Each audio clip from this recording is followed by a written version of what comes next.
Thomas Bear claims to be a distinguished Plains Cree language expert from Canada and the author of several books. His bio celebrates his work in the community, sharing his expertise through workshops and seminars. But there's suspicion that Bear isn't who he claims to be, or if he even exists. A series of near-identical books on Amazon are generating outrage on social media. From Plains Cree to Ojibwe to Blackfoot, most look the same, only the author names are different. The author profiles go nowhere. The International Standard Book Numbers, or ISBNs, aren't real. One Facebook user said the Ojibwe book she bought was inaccurate, and some suspect the books were created using generative AI. To put Bear's Plains Cree book to the test, APTN reached out to language instructor Dr. Kevin Lewis from the Minisequin Lake Cree Nation. Within seconds, he knew something was off. Most words were either inaccurately translated or completely made up. I don't recognize that. Amuya would be like saying no. Nigan is forward or in the front. Oh yeah, it's off. I know it's off. Professor David Gerhard heads the University of Manitoba's Computer Science Department. He says AI-generated books are common, and while they may look legit, they're often unreliable.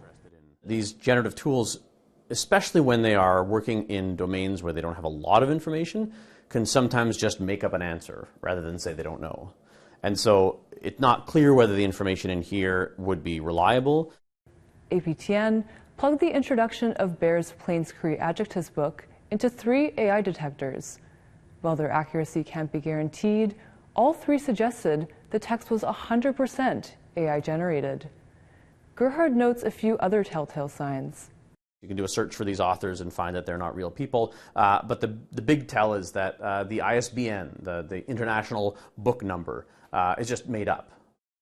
Whether or not the language books are AI generated, someone, somewhere, uploaded them to the Amazon marketplace. And Lewis worries they could be dangerous. There's a lot of people that are really want to learn their languages, the Indigenous languages, and then it's just a shame that somebody sort of capitalized on it in that way. Gerhard says sellers face few, if any, consequences for uploading books like this. I don't think there's any way that we can police this. I don't think there's any consequences we can bring on the people doing this. Instead, what we can do is educate the public and let them know that these things are out there and to be careful of the sources of the information that you get. Not judging a book by its cover, Lewis believes these dubious texts underscore the need for more Indigenous language programs. We need them all over the place because there's so many people that are living in the cities, in the towns, not only the First Nations or the settlements, Métis communities. We're everywhere now, right? And then if we can sort of get online and then start teaching these languages, then I think that's probably the best way to do it. Tim Gilman, an Amazon spokesperson, said there are content guidelines for books sold on Amazon and that Amazon will remove non-compliant books and suspend publisher accounts for repeated abuse. Amazon's Kindle Direct Publishing guidelines require authors to disclose AI-generated but not AI-assisted content. After APTN reached out to Amazon, Bear's Plains Cree book series was removed. However, dozens of similar books are still for sale. Sierra Bettens, APTN National News, Winnipeg.